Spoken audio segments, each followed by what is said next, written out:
A very similar idea, it does very similar things. What you will notice as being different is it also has the point.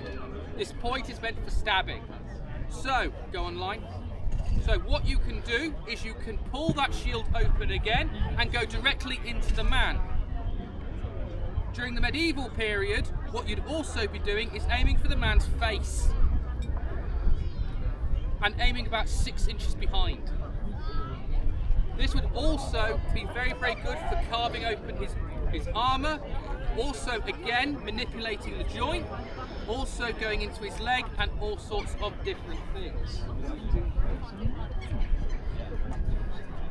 One of the great famous weapons that we have as well, not just for our period, but for going forward and backwards in time, is what we call the Dayan axe, or the two-handed axe. A very simple weapon, but is extremely powerful to use. I'm sorry, sir, would you mind going standing over there, because I'm about to use a weapon in that general direction. Please join us on this side.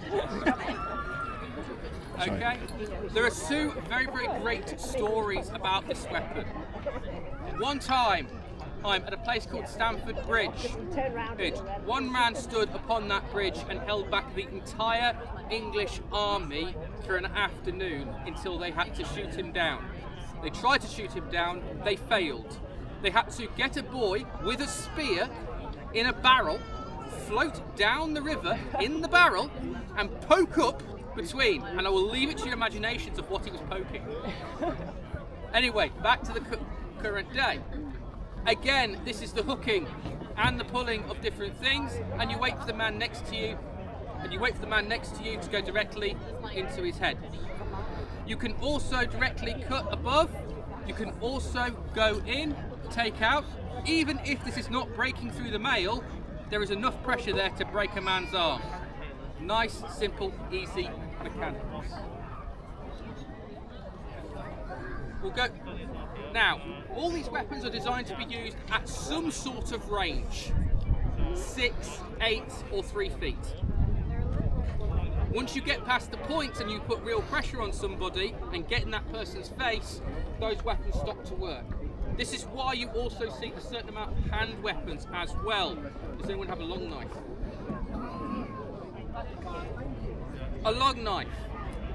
You would see these all over England, not just for warfare, but for very, very simply being a very handy tool. It would have 2 edges, the fore and the back edge, bringing to a single point. The reason that you do have a single point on a long knife like this is so that you can, when you stab in hard, you might be able to break the mail links. The main point of this is to slash at the man's arm, to go directly into his neck, to cut into his neck, or just to stab him in the face. You do get something like this, which is the dagger. This is kind of the elite version of the long knife, but this is meant for stabbing. This is designed to go into the individual weak points of the mail. When you are a knight, you wear a full faceplate. This is small enough to go directly through the eye socket, directly into the man's head. That's the easiest way to kill a knight.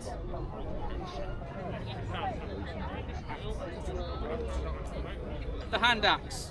Again, one of these a weapon that's been turned from an agricultural use into a weapon of warfare.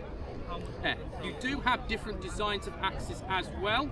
Generally, war axes will have a semicircular blade profile. We'll have a semicircular blade in order to bring that pressure to a single point to break through things like armour and helmets. But again, what you can do is you can go in, hook open, wait for the person, or go in and kill that man yourself. You can go in, crack his helmet, and do a number of things. However, you are not always going to want to kill people on the battlefield. There are certain people, like knights and barons and all sorts of different people who you don't directly want to kill on the battlefield. You want to capture them, take them back to their lord so you can get a payday, and so can they. You take them back to a castle, you sell off the kit, and you ransom